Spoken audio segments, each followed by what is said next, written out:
오늘 하나님께서 우리에게 주신 말씀은 에레미야서 4장 1절부터 10절의 말씀입니다. 우리 한 절씩 교독하도록 하겠습니다.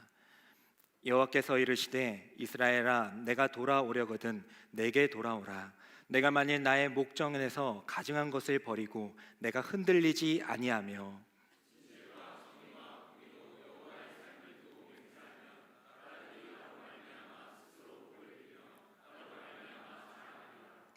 여호와께서 유다와 예루살렘 사람에게 이와 같이 이르노라. 너희 묵은 땅을 갈고 가시덤불에 파종하지 말라.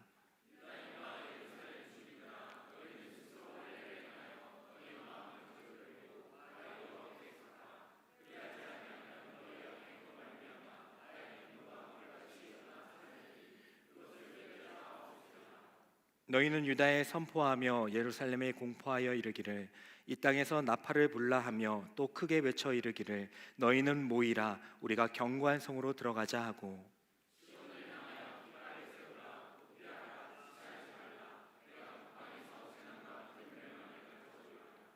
사자가 그 숯불에서 올라왔으며 나라들을 멸하는 자가 나와왔으되 내 땅을 황폐하게 하려고 이미 그의 처소를 떠났은즉 내 성읍들이 황폐하여 주민이 없게 되리니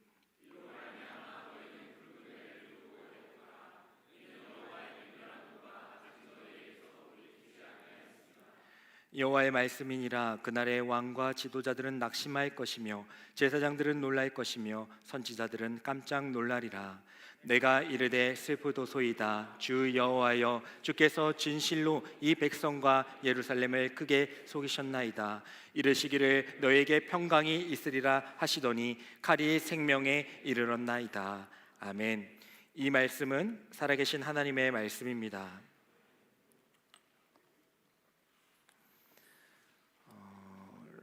리폼의 시대라는 그런 유행이 일었던 적이 있습니다. 지금도 계속 하고 있지만은 우리의 가구나 옷이나 가방 같은 것들을 다시 재활용, 다시 리폼해 가지고 사용하는 그런 것들이 유행한 적이 있습니다. 그래서 리폼을 함으로써 이제 희소성이 더 높아지는 것이고 또 새로운 디자인이 새롭게 창출되어서 많은 사람들이 또 인기를 끌고 또 많은 사람이 유니크하게 또 가졌던 것들이 많이 있었을 텐데요. 사실 이 리폼이라는 그 뜻은 다시 만들다, 다시 형성하다라는 뜻입니다. 그래서 다시라는 그 리의 그 접두어와 또 이제 모양, 형태라는 그 폼, 그게 합쳐져서 이제 리폼이라고 우리가 많이 이야기를 합니다. 리폼은 이제 다시 만들다라는 뜻인데 그 명사형을 보면요, 리포메이션입니다. 오늘 말씀의 제목이기도 한데 그것은 개혁이라는 뜻을 가지고 있어요. 그러니까 우리가 어떤 것을 개혁한다라고 했을 때에 그것을 다시 만드는 것, 다시 형성하는 것이라고 우리가 할 수가 있겠습니다. 오늘날 우리는 개혁이 필요하다라고 이야기를 합니다. 초대 교부였던 어거스틴이 교회는 계속해서 개혁되어야 한다라고 이야기를 했습니다. 교회는 계속해서 개혁되어야 한다. 이야기 들으면 교회를 바꾸고 이제 막 이런 생각이 먼저 떠오르지만 사실은 이 말의 그 방향성은 바깥에 있는 게 아니라 내 안에 있는 거예요. 교회가 계속 개혁되어야 한다. 우리가 주구장창 외치고 막 개혁하자 이렇게 이야기를 하는 게 아니라 내 안을 들여다보라라는 뜻입니다. 그래서 그 개혁이라는 것의 주체는 교회라는 것이죠. 교회가 개혁되어야 한다. 근데 그 교회의 주체는 바로 나다. 내가 계속해서 개혁되어야 한다라고 이야기를 하는 거죠. 제2의 종교개혁이 필요하다라는 말들을 사람들이 많이 합니다. 그만큼 기독교가 잘못한 부분도 많이 있고 바꿔줘야 할 부분이 많이 있다라고 우리가 생각할 수 있겠습니다. 하지만 그 주체에 있어서 그 개혁의 대상을 다른 교회, 아니 다른 한국 교회, 다른 사람, 다른 공동체가 아니라 그 주체 대상이 바로 개혁의 대상이 나라고 생각하게 될 때에 우리는 세상 가운데에서 조금은 또 복음으로 살아갈 수 있는, 그렇게 여겨지는 공동체가 될 줄 믿습니다. 한 사람 한 사람이 개혁되어야 한다는 말입니다.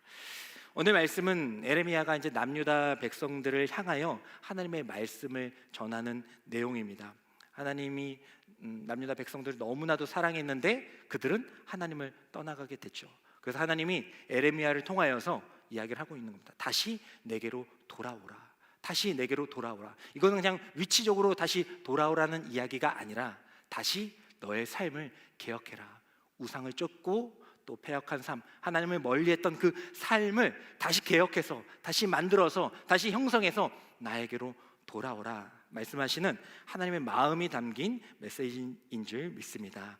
오늘 말씀을 함께 읽어보면서 하나님께서 우리가 어떻게 개혁하기를 원하시는지, 다시 만들어지고 형성되기를 원하시는지 말씀을 통해서 함께 도전할 수 있기를 원합니다. 먼저 우리 에레미야서 4장 1절과 2절의 말씀을 한번 읽어보도록 하겠습니다. 1절과 2절 말씀 읽겠습니다.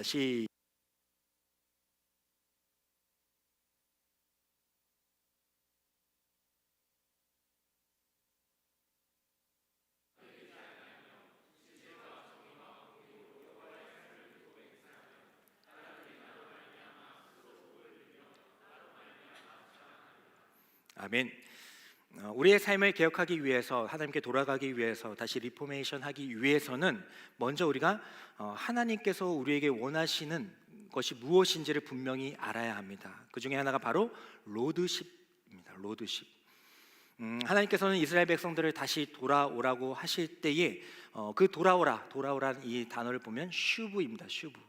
그러니까 돌이키다라는 뜻을 가지고 있어요. 그리고 이것을 신약에서는 헬라어로 메타노이아라고 이야기를 합니다. 마음을 바꾸다라는 뜻을 가지고 있어요.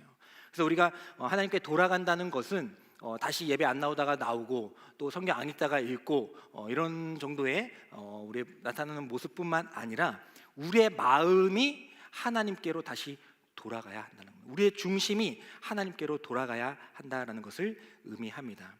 그래서 오늘 말씀에서는요, 하나님께서 이스라엘 백성들에게 돌아오라 말씀하시면서 가증한 것을 버리라라고 좀 세게 말씀하고 계세요. 가증한 것을 버리라. 가증한 것은 바로 우상을 이야기합니다. 우상.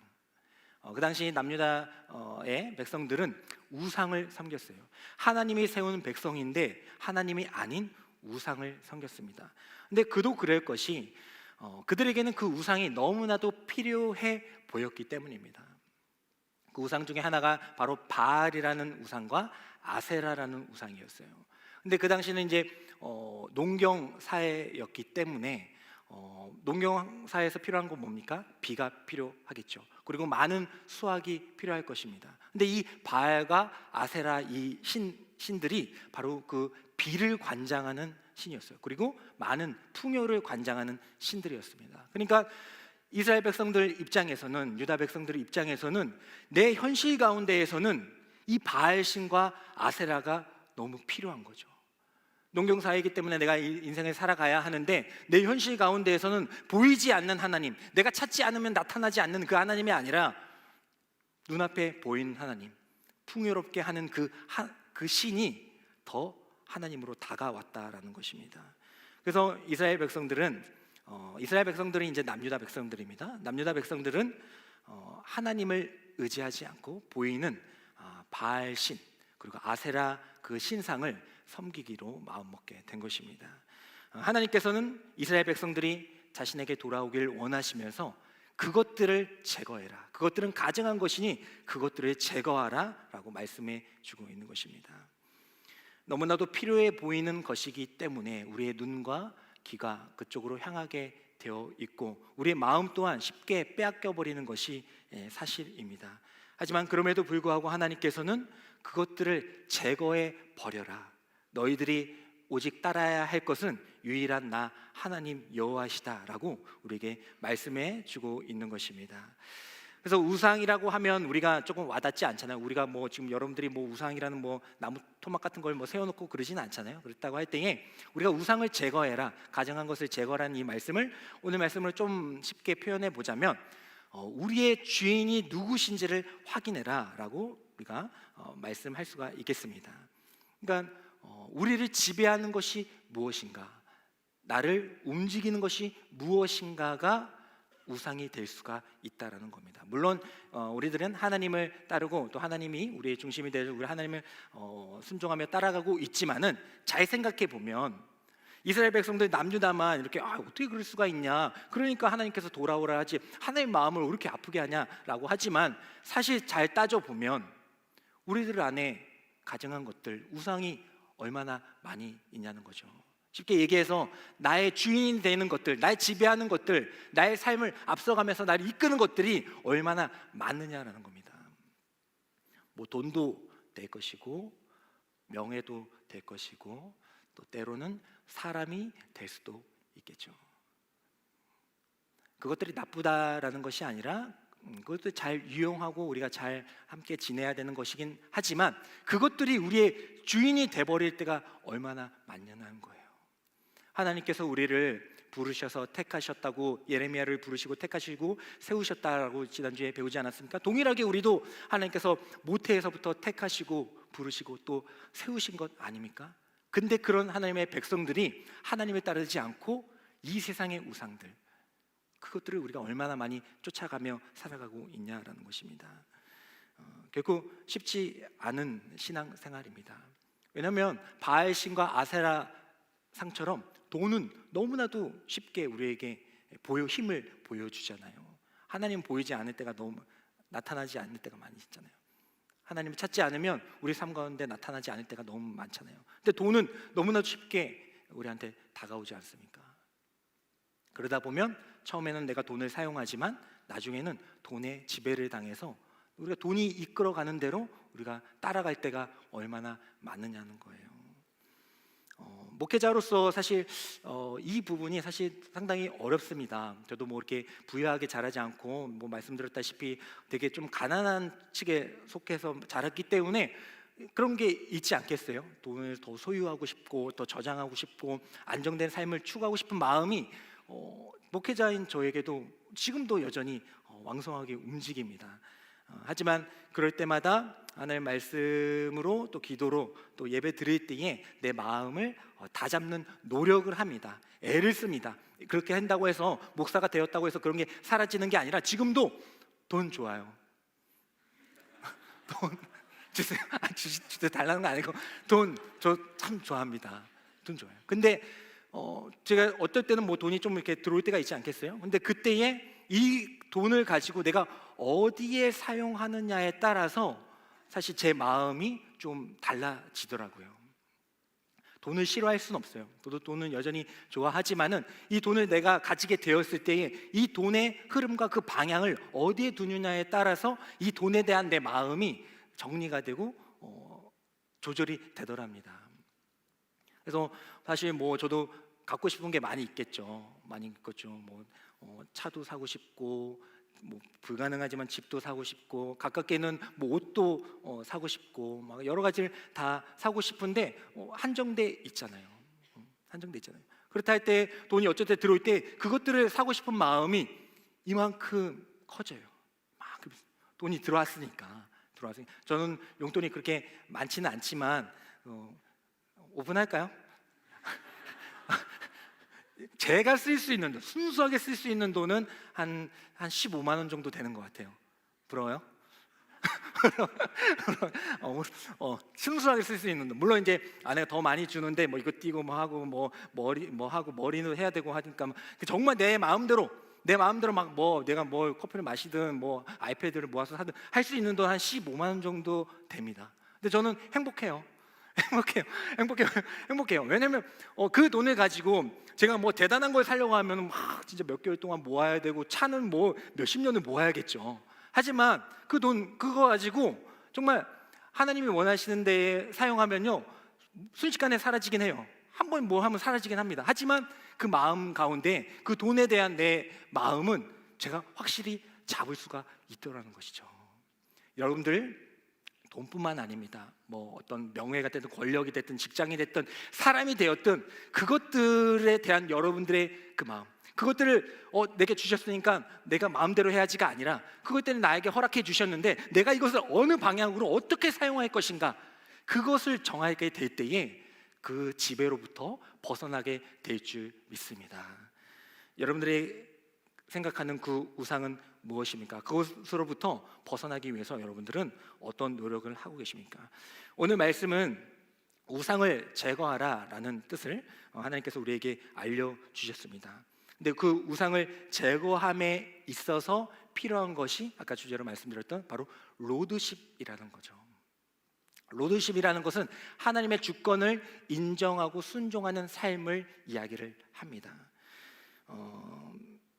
미래 목회 포럼에서 이렇게 이야기를 했습니다. 리더십을 넘어 로드십으로 가야 한다.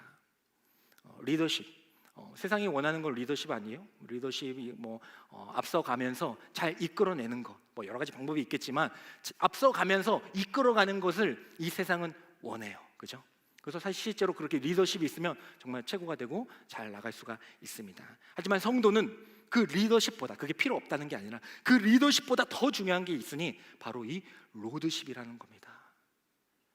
많은 우상들, 내가 하나님보다 더 사랑하는 것들, 나를 더 지배하는 것들, 그것들을 벗어내고 이겨내기 위해, 제거하기 위해서는 그런 것들을 다 제거하면서 살아가는 것이 아니라 바로 이 로드십, 하나님께 집중하는 것, 하나님의 말씀으로 집중하는 것이 하나의 방법이 된다라는 것입니다. 헤라클레스가 이제 수련을 하면서 수행을 할 때에 이제 엄청난 적군과 이제 싸우게 되는데 그 중에 한 아주 강력한 녀석이 바로 그 히드라라는 녀석이었습니다. 근데 얘는 얼굴이 9개예요, 9개. 그래서 헤라클레스가 얘랑 이제 싸우는데 상당히 고전을 했었는데 머리를 잘라도 계속해서 나오는 거예요. 이게 문제예요.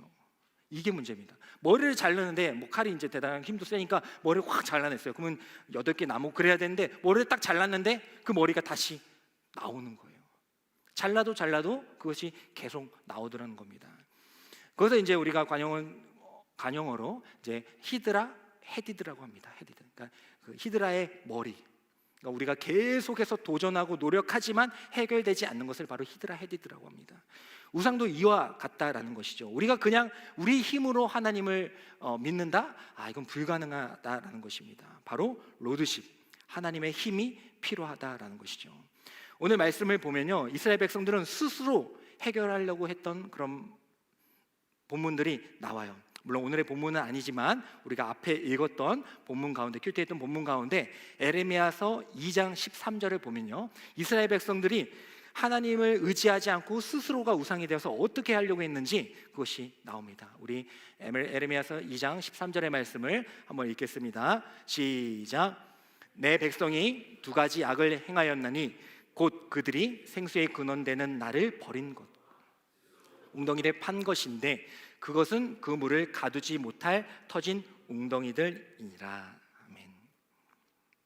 스스로 그 문제를 해결하려고 했다는 거예요. 이스라엘 백성들이 하나님께 2가지 악을 행했는데 한 가지가 뭐였냐면 생수의 근원 대신 하나님을 버린 것, 그리고 스스로 하려고 했다는 그 웅덩이를 파서. 그러니까 농경사에 어떤 물이 필요한 것인데 그 생수의 근원 대신, 사람이 살기 위해서는 생수가 있어야 되잖아요. 생수의 근원 대신 하나님을 버렸다라는 겁니다. 왜요? 내가 하나님 없어도 내가 살아갈 수 있을 것 같은데, 내가 할 수 있을 것 같은데 라는 마음으로 웅덩이를 파가지고 거기 있는 물로서 살아가려고 했다라는 겁니다. 이것이 이들의 착각이었다라는 것이죠. 결국 그 웅덩이는 터진 웅덩이, 물을 조금 담아 놓을 수는 있었지만 웅덩이가 터져 있기 때문에 물을 저장할 수 없는 물이 되어 곧 메말라 버리게 되었다라는 것이죠. 결국 우리가 하나님 앞에서 우리가 스스로의 힘으로 우리를 통제할 수는 없습니다. 내가 잘 해가지고 내가 훌륭한 사람이 돼가지고 스스로를 통제한다? 한계가 있다라는 거예요. 바로 로드십, 내 안에 우상을 제거하는 로드십이 있어야 그것들을 이겨낼 수가 있다라는 것입니다.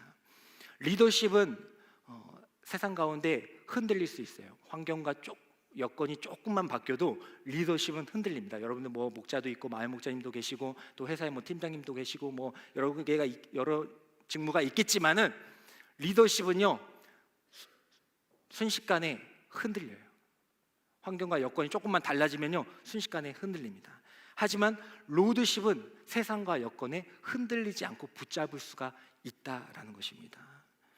그래서 우리는 하나님이 내 삶의 주인이시다. 우상 제거요. 뭐 이거 제거하면 또 얘가 얘 머리가 또 나오고, 얘 제거하면 또 그 히드라 헤디드는 계속해서 나올 겁니다. 그거 제거하는 데가 인생 끝나요. 그 제거하는 데 우리가 초점이 있는 것이 아니라 로드십. 내가 이거 제거하는 데 끝나는 것이 아니라, 내가 정말 바라봐야 할 것은 제거하는 데 힘을 쏟는 것으로 끝나는 것이 아니라 바로 내 삶의 주인이 누구인가. 내 삶의 주인이 하나님이시구나. 그러니까 나는 하나님의 말씀을 당연히 따라야지, 순종해야지, 충성해야지라는 이 로드십으로 우리의 우상들을 이겨낼 수 있는 힘이 생기게 되는 줄 믿습니다. 그래서 우리는 하나님의 주인 되시고 왕 되심을 인정하는 삶을 살아가야 해요. 빌립보서 2장 10절부터 11절의 말씀을 보면요, 하나님의 창조하심과 위대하심을 바울은 이렇게 고백합니다. 우리 2장 10절부터 11절의 말씀 읽겠습니다. 시작.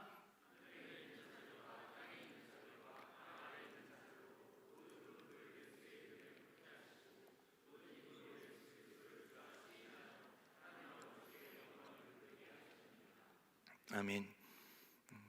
하나님을 인정하는 거죠. 하나님께서 이 세상을 창조하시고 나의 주인은 이 세상의 만물을 창조하신 하나님 한 분이시다. 그래서 나는 그 하나님 한 분의 말씀을 따르고 순종해야 된다라는 그 로드십이 분명하게 세워지게 될 때에 여러 환경과 여건에 흔들리는 그런 리더십이 아니라 흔들리지 않는 그 믿음을 가지고 우리는 살아가게 될 줄 믿습니다.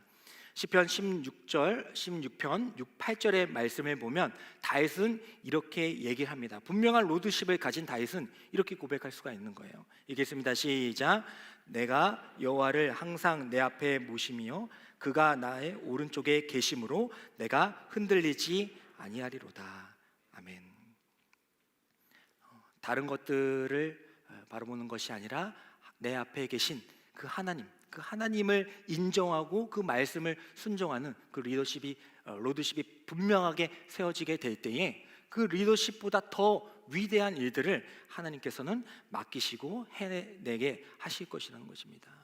그래서 여러분들이 여러 역할을 맡고 또 신앙생활을 함에 있어서 분명히 기억하십시오. 물론 리더십이 있어서 더 잘하는 것, 더 많이 해내는 것, 더 많은 성과와 열매를 맺는 것 매우 중요할 것입니다. 하지만 더 중요한 것, 그것만 믿어도 금방 흔들려요. 그게 중요한 게 아니라 여러분 리더십입니까? 그럴 때에 로드십을 길러낼 수 있기를 소망합니다. 어떤 상황 가운데에서도 하나님을 의지하고 하나님의 말씀을 따를 수 있는 삶, 그 삶을 살아가게 될 때에 하나님께서는 우상 가운데에서도 승리하고 하나님의 뜻대로 살아갈 수 있게끔 인도해 주실 줄 믿습니다. 그래서 이제 오늘 말씀을 보면요, 또 2절에 이렇게 나와 있습니다. 그 로드십의 삶을 살게 되면 어떻게 살아가야 되는가? 2절에 보면 진실과 정의와 공의로 하나님 앞에서 맹세하는 삶을 살아가게 된다. 신약 성경에 맹세하지 말라고 했는데 왜 맹세하라고 합니까? 라고 이제 하면 안 되고, 이제 그 신약 성경에서 이제 맹세하지 말라는 것은 이제 유대인들이 입으로만 맹세하고 하나님의 말씀을 따르지 않고 우리의 인간의 한계, 나는 확신해서 그렇게 맹세했는데 그러지 못한 인간의 한계를 이제 염두에 두고 이제 맹세하지 말라고 했던 것인데요. 오늘 말씀을 보면 하나님의 말씀을 따를 때에 진실과 정의와 공의로 하나님 앞에 맹세하는 삶을 살라라고 도전해주고 있습니다. 진실이라는 것은 이제 에메트라는 것으로 이제 충성을 이야기하는 거고요. 정의는 그 하나님이 행하신 것, 하나님의 행하심을 정의라고 하는 것이고, 공의는 하나님의 의로우심, 사랑과 인애가 담긴 의로우심을 이야기를 합니다. 그래서 우리가 로드십의 삶이라는 것, 하나님을 주권자로 인정하고 또 하나님의 말씀을 순종하는 그 삶은 바로 충성하는 것이다. 하나님께 충성하는 것이다. 그리고 정의, 하나님이 행하시는 것을 행하는 것이다. 그리고 의로우심, 하나님의 그 사랑과 인애가 담긴 그 의로우심을 본받는 것이다 라고 우리가 생각할 수가 있겠습니다. 하나님께서 우리에게 주신 그 길, 결코 쉬운 길이 아니지만은 꽃길이어서 가는 것이 아니라 그 길이 하나님이 원하시는 길이기 때문에, 옳은 길이기 때문에 걸어가는 것임을 우리가 분명히 기억할 수 있기를 원합니다. 그래서 다른 것보다도 하나님을 따르는 그 로드십으로 내 삶을 개혁할 수 있는 저와 여러분들이 되기를 간절히 소망합니다. 두 번째로 우리가 우리의 삶을 개혁하기 위해서는요, 또 하나님께로 돌아가기 위해서는 우리의 마음밭을 기경해서 우리의 새로운 삶을 살아가야 합니다. 우리 에레미야서 오늘 본문 4장 3절과 4절의 말씀을 한번 읽어보도록 하겠습니다. 에레미야서 4장 3절과 4절의 말씀을 함께 읽겠습니다. 시작. 여호와께서 유다와 예루살렘 사람에게 이와 같이 이르노라. 너희 묵은 땅을 갈고 가시덤불에 파종하지 말라. 유다인과 예루살렘 주민들아, 너희는 스스로 할례를 행하여 너희 마음 가죽을 베고 나 여호와께 속하라. 그래야지 아니하면 너희 악행으로 말미암아 나의 분노가 불같이 일어나 사르리니 그것을 끌 자가 없으리라. 아멘. 먼저 하나님께서는 이스라엘 백성들에게, 또 남유다 백성들에게 너희의 묵은 땅을 갈고 가시덤불에 파종하지 말라 이야기하고 있습니다. 농부가 파종하기 위해서, 씨를 뿌리기 위해서는 먼저 밭을 기경해야 됩니다. 기경한다는 것은 갈아엎은다라는 뜻입니다. 그래서 우리가 어떤 하나님의 귀한 말씀을 받아들이고 또 그 말씀을 순종하기 위해서는 그 말씀을 받아들일 수 있는 준비가 되어야 되지 않겠습니까? 그 준비가 되지 않고는 하나님의 말씀이 들어와도 아마 자라나지 못할 거예요. 그래서 우리가 그것을 잘 준비하는 것이 필요합니다.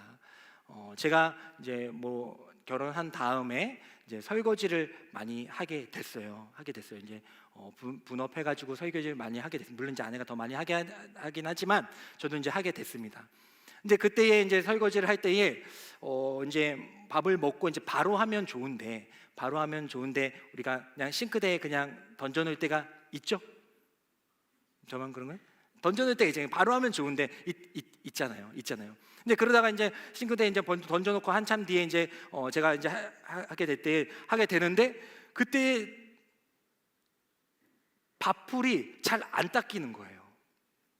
설거지 해보신 분들은 알겠지만은 다른 거는 이렇게 꼬적만 하면 되는데 이 밥그릇에 남은 그 굳어 있는 그 밥풀은 잘 안 떼어집니다. 그때 어떻게 합니까? 잘 안 해보셨어요? 손톱으로 하잖아요. 잘 안 해보셨어요? 설거지를 하셔야 돼요. 지금부터 하셔야 됩니다. 남녀 가릴 것 없이 집에서도 어머니 같이 살더라도 하셔야 됩니다. 그래서 제가 이제 밥풀은 이게 잘 안 돼요. 이게 바로 된 건 됐는데 잘 안 되더라고요. 그래서 제가 생각하게 됐어요. 예전에 이제 어렸을 때는 이제 저 어머니랑 같이 살지 않았겠어요? 어머니랑 살게 될 때에 어머니께서 밥을 먹은 다음에는 항상 싱크대에 가서 물을 한번 부어놓고 거기다 담궈 넣어라 이렇게 말씀을 하셨거든요. 분명히 그렇게 하셨거든요. 근데 저는 이제 너무 어리고 또 좀 아직 성숙하지 못해가지고 그냥 귀찮으니까 그냥 밥 먹고 그냥 싱크대에만 딱 그냥 놨어요. 그러니까 어떻게 됐겠어요? 그 밥풀이 굳었겠죠. 어머니는 어떻게 하셨겠어요? 그 밥풀을 손톱으로 또 긁어내셨겠죠. 그러면서 이제 생각하게 됐습니다. 아, 그렇구나. 이게 해봐야지 압니다. 긁어내보셔야지 알아요. 그래서 왜 어머니가 그렇게 그 밥그릇을 그 물에 담가 놓으라고 하셨는가? 이게 굳으면은 더 힘들어지는구나 라는 것을 알게 됐어요. 묵은 땅 그 위에 우리가 씨앗을 못 뿌릴 수는 있겠죠. 하지만 그게 굳어버려 있으면요, 그걸 씨앗이 많이는 자라나지 못할 거예요. 하지만 그 묵은 땅을 잘 기경하게 갈아엎게 될 때에 아마 더 많은 식물들이 자라나게 될 것입니다. 여러분들 마음속에 있는 그 밭을 그대로 이어간다? 물론 기경해가 잘 식물에 열매를 맺는 분도 있겠지만 나는 왜 이렇게 믿는 신앙생활에 힘들지? 왜 이렇게 열매를 맺지 못하지? 나는 왜 이렇게 어렵지? 라고 하게 될 때에 물론 이제 신앙생활은 힘들고 어려운 것이지만 그 원인을 우리가 해결해야 되지 않겠습니까? 그 가운데에 말씀을 받아들이는 내 마음밭이 혹시 묵어 있지는 않는지, 거기서부터 다시 시작할 수 있는 그 실마리를 찾아내기를 소망합니다. 그래서 하나님의 말씀이 우리 가운데 늘 공급해지잖아요. 그때 우리가 묵은 땅으로는, 굳어있는 땅으로는 열매를 맺을 수가 없다라는 것이죠. 그래서 우리는 우리의 마음밭을 기경해내야 합니다. 묵은 땅, 여기서 이제 묵은 땅이라는 것은 오래된 옛 모습, 바뀌지 않은 나의 자아를 이야기를 합니다. 그래서 결국 이것들을 걷어내지 않고는, 벗어버리지 않고는 우리는 하나님의 말씀대로 살아갈 수가 없음을 보게 됩니다. 그래서 에베소서 4장 22절과 24절의 말씀을 보면요, 우리에게 묵은 땅으로 살아가고 있는 우리들에게 이런 말씀으로 도전을 하게 하십니다. 우리 한번 에베소 4장 22절과 24절의 말씀을 읽어보도록 하겠습니다. 시작. 우리가 썩어져 가는 구습을 따르는 옛사람을 벗어버리고 오직 너희의 심령이 새롭게 되어 하나님을 따라 의와 진리의 거룩함으로 지으심을 받은 새 사람을 입으라. 아멘. 그러니까 우리의 유혹의 욕심을 따라 살아가는 우리의 자아가 있다라는 겁니다. 근데 이 상태, 괜찮은데? 뭐 욕심이 있을 수 있지. 물론 있죠. 우리 안에는 다 욕심과 탐욕이 있죠. 그리고 세상 가운데 유혹과 그런 것들이 많이 있습니다. 시험들이 있습니다. 그때에 우리가 그냥 하나님의 말씀을 듣는데 내 마음을 기경하지 않고 살아가게 되면은 내 안에 안 그래도 탐심이 있겠다, 이 세상과 유혹과 시험은 너무나도 우리를 향해 다가오겠다, 결코 이겨낼 수가 없다라는 것이죠. 하지만 그 가운데에서 우리의 마음밭을 기경하게 될 때에 하나님의 말씀을 받아들여서 의의 열매를 맺을 수 있게 되는 줄 믿습니다. 그래서 우리의 묵은 그 행위들을 벗어버려야 돼요. 옛 자아, 내 욕심과 탐심이 이끄는 나의 마음과 행동들을 벗어내야 된다. 그것들을 기경해야지 하나님의 말씀이 들어오게 되고 열매를 맺을 수 있다. 우리는 의식적으로 이러한 말씀을 붙잡고 우리의 모든 죄악들을 벗어낼 수 있어야 하는 줄 믿습니다.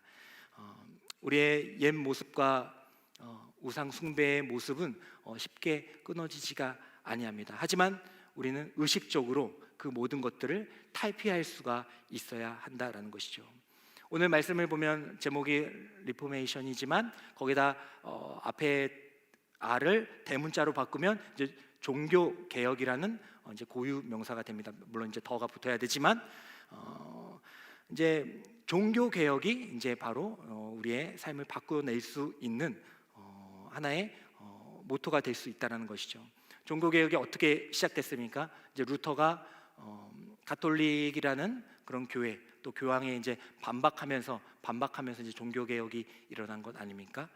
1517년에 이제 그 당시 카톨릭 교회는 카톨릭 교회밖에 없었으니까 면죄부를 팔고 있었습니다. 이 면죄부라는 것은 좀 설명을 하자면 이제 카톨릭에서는 죄를 사함 받는 그런 단계들이 있어요. 그래서 처음에는 자신의 죄를 통회합니다. 하나님, 나의 죄 어떻게 합니까? 통회를 합니다. 그리고 이제 결단하게 됩니다. 결심을 하게 됩니다. 하나님, 제가 이것들을, 이 탐심들을 제가 버리겠습니다. 내 자아를 버리겠습니다라는 결심하는 단계가 옵니다. 그리고 나서 이제 사제 앞으로 가는 거예요. 신부님 앞으로 가게 되는 거예요. 그래서 신부님 앞에서 내 죄를 고백하게 됩니다. 제가 이런 죄를 졌습니다. 영화에서도 많이 보셨죠? 죄를 졌는데 제가 이런 것들을 어떻게 하면 좋을까요? 할 때에 이제 이 사제가 그 죄를 사하는 단계가 또 있습니다. 이제 사제 선언이라고 하는데 이제 사해 줍니다. 그리고 나서 이제 마지막에 거기서 끝나는 게 아니에요. 고해성사가 거기서 끝나는 게 아닙니다. 그렇게 고백한 다음에 보속이라는 게 있습니다. 보속. 이 보속이라는 건 뭐냐면 보석이 아니라 보속. 이건 뭐냐면 자신의 그 행위에 대한 대가를 이제 행위로서 지불하는 것을 이야기를 해요. 그래서 이제 예를 들면 너의 죄를 당신의 죄를 이제 사해 주겠습니다라고 하면은 이제 보석의 단계가 됩니다. 그래서 당신은 이제 기도를 10시간씩 하십시오. 당신은 그런 큰 죄를 졌군요. 그러면 당신은 이제 우리가 뭐 다른 일을 하는데 거기에 헌신하십시오. 이렇게 이제 보석의 단계가 있어야지 구원을 받을 수 있다라는 것이 이제 천주교의 교리입니다. 근데 문제는 뭐였냐면 그 당시 이제 교황과 그 교회의 주교들이 이제 타락하기 시작하면서 이 구원의 이거를 자신의 이권과 유익함에 사용하기 시작했다라는 겁니다. 그래서 이제 보석이라는 그게 있어야지 천국에 갈 수 있는 것까지 나아갈 수가 있다고 했잖아요. 그래서 이 보석을 자신의 마음대로 부리는 거예요. 이제 우리가 그 성당을 짓는데 거기 이제 돈이 좀 많이 들어가니까 당신 죄를 너무 많이 졌네. 이대로는 절대 천국 가지 못합니다. 절대 못 갑니다. 그러니까 보석의 대가로 돈을 뭐 1,000만 원씩 기부하십시오. 그러면 이제 당신의 죄는 완전히 사해지는 단계까지 갈 것입니다. 이제 이런 것들로 하게 된 거예요. 그래서 이제 이런 것들이 발전해가지고 이제 면죄부, 그렇게 돈으로 자신의 구원을, 죄를 사함받는 그런 것들이 판매되기 시작했다라는 것이죠. 묵은 땅이었습니다. 잘못된 관습이었고 또 관례였습니다. 하지만 그거에 대해서 그 당시 많은 사람들이 잘못된 것은 알았지만은 그것을 기경할 수 있는 용기를 내지 못했던 거예요. 왜요? 다 그렇게 하니까 오늘 몇 명만 그렇게 하면 이렇게 정리하고 뭘 할 수 있잖아요. 다 그렇게 하는데 우리가 혼자 하나님의 말씀 따를 수 있는 것 결코 쉽지 않다라는 거죠. 하지만 루터는 다시 돌아간 겁니다. 어디로요? 하나님의 말씀으로. 그래서 교황과 이제 뭐 그 왕 앞에서도 막 변론하고 막 그럴 때에 다른 얘기 하지 않았어요. 이제 루터가 뭐 종교 개혁해서 이제 잘 살았지만은 사실 죽을 뻔한 위기가 몇 번 있었거든요. 그 중에 하나가 이제 그 왕 앞에서 이제 변론할 때였거든요. 그때에 너 이거 철회하지 않으면 너 죽는다. 너 이거 철회하지 않으면 추방당한다. 이제 파문 당한다는 것이지만 그 당시 파문은 전체가 다 카톨릭이었기 때문에 당하는 것은 그냥 교회 옮기면 된다 이 정도가 아니라 이제 누구에게도 소속되지 않는 살아갈 수 없는 삶을 살아간다라는 것을 의미하는 것이었습니다. 그래서 이제 공격을 받아도 누구한테 죽음이 당해도 그 책임을 묻지 않는 그런 것이 이제 파문이었어요. 하지만 그 왕 앞에서, 그 교황 앞에서 사도 바울이 아니죠. 그 누군가요? 루터는 다른 것 얘기하지 않았어요. 면죄부가 성경에 기록되어 있다면은 제가 그것을 처리하겠습니다. 반박문을 처리하겠습니다. 하지만 성경에 기록되지 않는 것이라면 절대 저는 처리할 수가 없습니다. 다시 성경으로 돌아간 거예요. 뭐 자신의 뭐 지식 되게 똑똑했거든요. 지식과 뭐 배경 뭐 그런 걸 사용한 게 아닙니다. 하나님의 말씀이 기준이 되어서 다시 종교 개혁을 이끌어 나갈 수가 있게 되었다라는 것입니다. 우리의 삶 가운데 이런 루터와 같은 용기가 있어야 하는 줄 믿습니다. 우리가 옛 자아, 옛 본성, 탐심, 욕심 묻고 막 우리가 하지만 우리 안에 그게 얼마나 많아요. 근데 얼마나 많은 거 알면서도 그냥 한 주 한 주 잘 지내잖아요. 한 주 한 주 저도 마찬가지고 한 주 한 주 죄를 막 지으면서도 탐심이 가득하면서도 어떻게 하면 돈을 모을까 이렇게 생각하면서도 한 주 한 주 잘 지내잖아요. 나 앞에서 또 설교까지 하고 있어요 저는. 하지만 다른 것들이 아니다. 우리가 우리 자신을 다시 하나님께로 되돌리는 그 방법, 그 기경할 수 있는 방법은 다시 하나님의 말씀으로 돌아가는 것뿐인 줄 믿습니다. 그래서 우리는 하나님의 말씀을 붙잡아서 다시 우리의 삶을 기경할 수가 있어야 한다는 것입니다. 마지막 4절의 말씀을 보면요, 마음의 할례를 하라 이야기를 합니다. 마음의 할례를 하는 것은 결코 쉽지 않습니다. 너희 마음 가죽을 베고 하나님께 속하라 이야기를 하고 있는 거예요. 우리의 마음 가죽을 베고 하나님께 속하는 것. 그러니까 루터도 그랬지만은 정말 내 삶을 기경해가지고 개혁하고 다시 만들어서 하나님께로 간다는 것은 결코 녹록한 삶이 아닙니다. 목숨을 걸어야 될 때도 있을 것이고 수많은 역경과 고난을 이겨내야 할 수도 있을 것입니다. 하지만 그럼에도 불구하고 우리는 마음을 새롭게 함으로 마음의 할례를 해야 돼요. 얼마 전에 제가 설거지 하다가 자꾸 설거지 해가지고 제가 되게 가정적인 남자로 비춰질 수 있겠지만 그렇게 가정적이지는 않습니다만은 설거지 하다가 위에 이제 전등이 하나 있거든요. 근데 이제 큰 그릇을 이렇게 옮기다가 이 전등을 깼어요. 생각만 해도 막 짜증이 막 나고 어떻게 막 하죠. 그 유리 그게 막 흘러내렸습니다. 그래서 이걸 어떡하나, 뭐 어떡해요. 슬리퍼 갖고 와가지고 왜요? 다 그렇게 안 해? 슬리퍼 욕실에 있던 거 슬리퍼 갖고 와가지고 막 해가지고 고무장갑 끼고 막 이제 오만 인상을 쓰면서 막 이렇게 모으고 막 닦지 않겠습니까? 근데 미숙했던 나머지 그 유리 조각 하나가 제 무릎을 싹 베어버렸어요. 생각하지 마세요. 한 2cm 정도가 이게 싹 뱄어요. 근데 어떤 느낌이냐? 약간 우리가 A4 용지 했을 때 싹 비면은 살짝 비잖아요. 그러면 아프잖아요, 그죠? 아프지. 그 정도면 괜찮은데 이거 어쩔 수 없이 표현합니다. 이게 싹 베가지고 싹 벌어졌어. 그래서 좋아하는 거 아니죠? 왜 내 아픈데 한데 왜 좋아하지? 이게 싹 해가지고 싹 벌어졌습니다. 그러니까 어떻게 됐어요? 이제 벌어지니까 피가 이렇게 철철 흐르겠죠.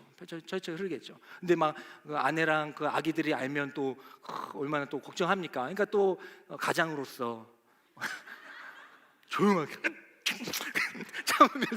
참으면서 그 붕대 가지고 막 띵동 감고 해가지고 잘 처리를 했어요. 근데 이게 애매한 거예요. 이게 좀 더 나갔으면 이게 병원을 가야 되는데 이게 애매하게 벌어져가지고 이게 그래가지고 그냥 붙였어요. 그냥 붕대로 붙였어. 그래가지고 이제 해결은 잘 됐는데 어쨌든 이 살도 이게 베는데 정말 막 다리 막 하면서 얼마나 아팠던지 지금도 그 아픔과 통증이 지금도 있습니다. 그래서 무릎 꿇어 기도를 못 해요. 한번 이렇게 무릎 꿇었는데 다시 이게 딱 부러지더라고. 요사하지 말고 그랬어. 죄송합니다. 근데 내가 왜 이걸 그럼에도 불구하고 왜 얘기를 했는지 이게 중요한 거예요. 내가 이 징그러운 걸 왜 여러분들에게 얘기하는지 그게 중요한 거예요. 마음의 가죽을 벤다. 마음의 가죽 벤다. 마음의 할례. 마음의 가죽을 베면 되는 거구나. 와닿지가 않아. 마음의 가죽 벤다. 그래. 마음의 하나님께서 마음의 가죽을 베어서 우리 마음을 새롭게 해야 되는구나. 지나가. 근데 이 육신의 그 아픔, 그 뱀, 그거에는 여러분들이 싹 반응하고 막 그러지 않습니까? 왜요?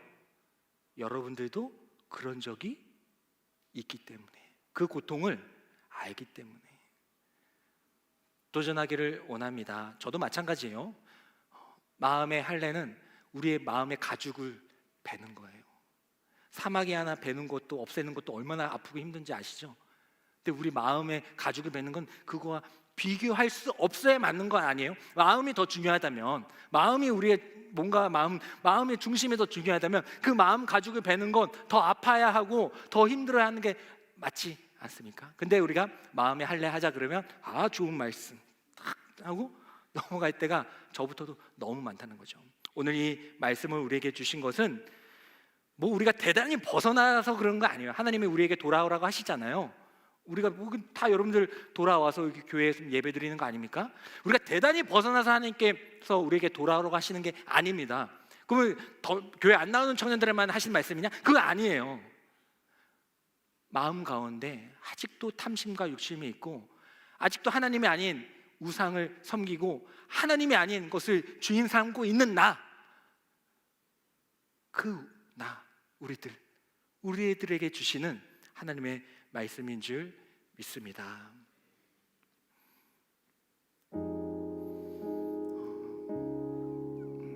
여기 나온 것만으로도 너무 여러분들 대단하고 훌륭한 겁니다.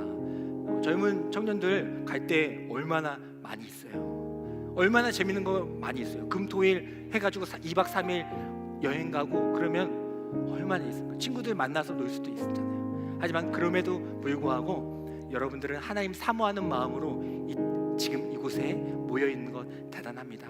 하지만 대단하다고 해서 끝내고 싶지 않아요.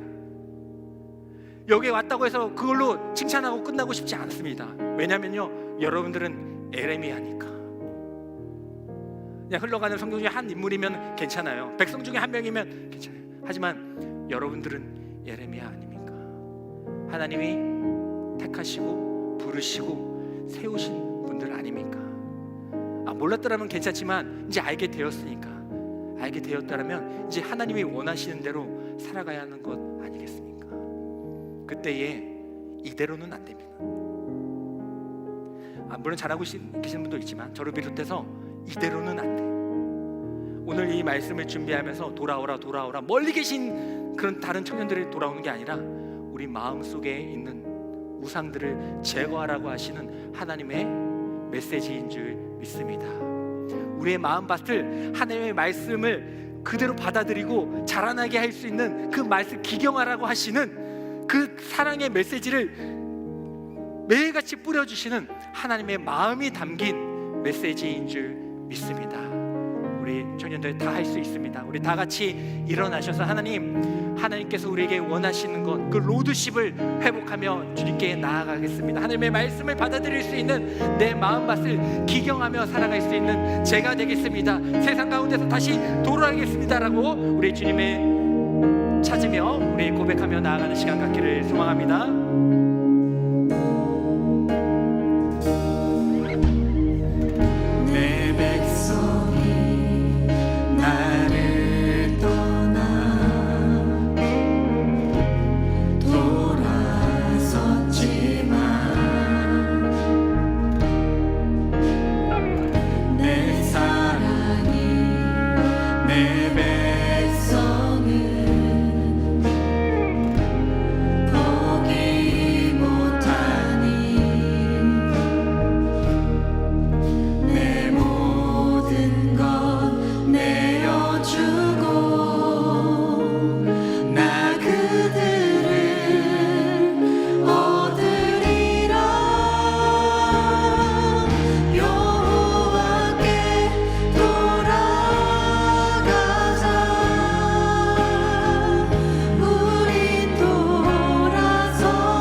다시 한번 고백합니다. 내 백성이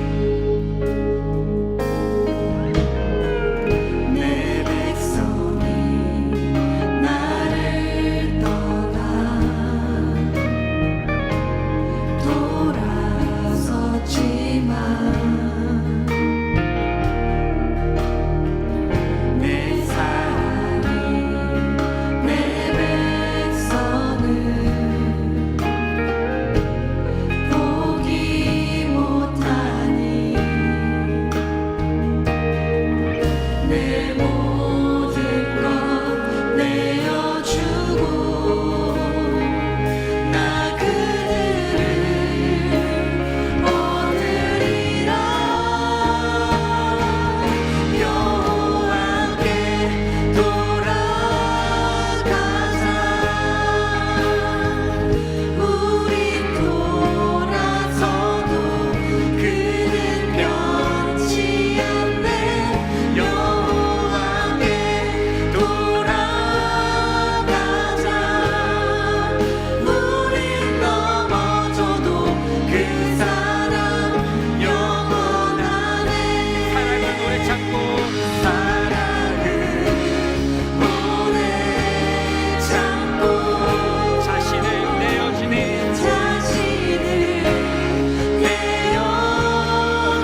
기도하며 나아가기를 원합니다. 내 안에 있는 그 우상을 완전히 제거할 수는 없지만은 하나님만을 바라보며 하나님의 말씀에 순종하는 로드십으로 하나님께 집중하여 그 우상을 제거할 수 있는 힘을 찾게 하여 주시옵소서. 아버지, 그것들을 제거하는 데에 내 인생을 다 쏟는 것이 아니라 나를 사랑하시는 영원하신 그 하나님만을 바라보는 데에 집중하며 살아갈 수 있는 저희 모두가 되게 하여 주시옵소서. 아버지 하나님, 내 안에 풀리지 않는, 내가 해결할 수 있는 너무나도 많은 우상들이 있습니다. 그 모든 것들 다 내려놓고 오직 주님만을 따르고 사랑할 수 있는 하나님의 귀한 자녀들이 되게 하여 주시옵소서. 변치 않으시는, 우리를 사랑하시고 기다리시는 그 주님을 바라볼 수 있는 저희들이 되게 하여 주시옵소서. 언제나 그 자리에 계시는, 우리에게 씨를 뿌려주기를 기다리시는 그 하나님을 바라보며 이제는 내 마음을 기경하여서, 아버지, 내 마음속에 할례를 통하여서 고통과 힘듦이 있지만은 하나님의 말씀을 따르고 살겠습니다 도전할 수 있는 저희들의 삶이 되게 해달라고 우리 주님의 이름을 3번 부르짖으며 나아가겠습니다. 주여, 주여, 주여. 아버지 하나님, 이제 우리 하나님의 시선을 주님께 돌아갈 수 있는 저희들이 되게 하여 주시옵소서. 하나님께서 위로하시고 하나님을 이끌어가시는 것들을 바라볼 수 있게 도와주시옵소서. 하나님, 우리 마음 가운데 장로가 우리 마음을 비춰지게 하는, 우리를 괴롭게 하는, 하나님, 우리의 마음 다잡기 어렵게 하는 하나님 그런 것들이 다가가지 않고 마음 가운데 교육을 보게 하는 미소를 하나님, 그러나 이 모든 것 가운데 하나님은 그것만 바라보는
하나님께서는 여러분들에게 말씀하여 주시는 줄 믿습니다. 돌아오라 돌아오라 말씀하여 주시는 줄 믿습니다. 우리 안에 있는 그 우상들을 제거하고 오직 하나님만을 바라보는 그 로드십을 가지고 이 세상을 이겨내기를 원하시는 그 하나님의 마음과 간절한 마음이 우리 안에 깊이 새겨지는 역사가 일어나기를 간절히 소망합니다. 우리의 마음밭을 기경하십시오. 갈아엎으십시오. 개혁하십시오. 리폼하십시오. 그래야 해서 이제 다시 하나님의 말씀으로 돌아가십시오. 하나님의 말씀 그 갈구함, 하나님의 말씀의 그 갈망 넘쳐나네 내 속에 주를 향한 그 갈망이 넘쳐나서 이제 그 말씀을 받아들여서 하나님의 말씀이 자라날 수 있는 정원과 같은 밭이 되기를 간절히 소망합니다. 그래야 할 때에 우리의 삶 가운데에서 나무에서 열매가 맺고 꽃이 피어 하나님께 영광 돌리며 살아갈 수 있는 삶을 살아가기를 간절히 소망합니다. 그것을 원하시기 때문에 단순히 기경에서 힘들고 어렵죠, 아프죠. 얼마나 힘들고 아픕니까? 배워내는데. 하지만 그것을 염두에 두는 것이 아니라 그것을 넘어서게 될 때에 우리의 하나님의 사랑을 품고 살아가는 그 모습을 하나님께서 바라보기를 원하시기 때문에 우리 기경하라 하시고 훈련과 고난과 역경을 주심을 우리가 분명히 알고 로드십 오직 하나님만을 바라보며 살아갈 수 있는 저희들이 되기를 간절히 소망합니다.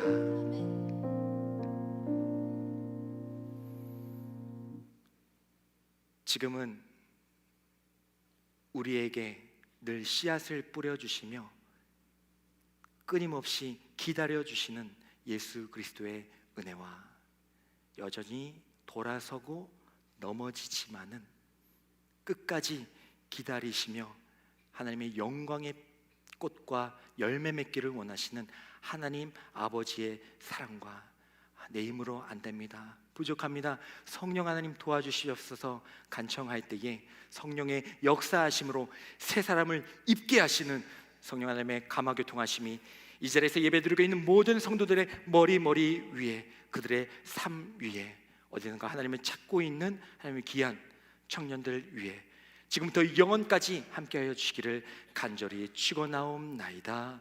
아멘.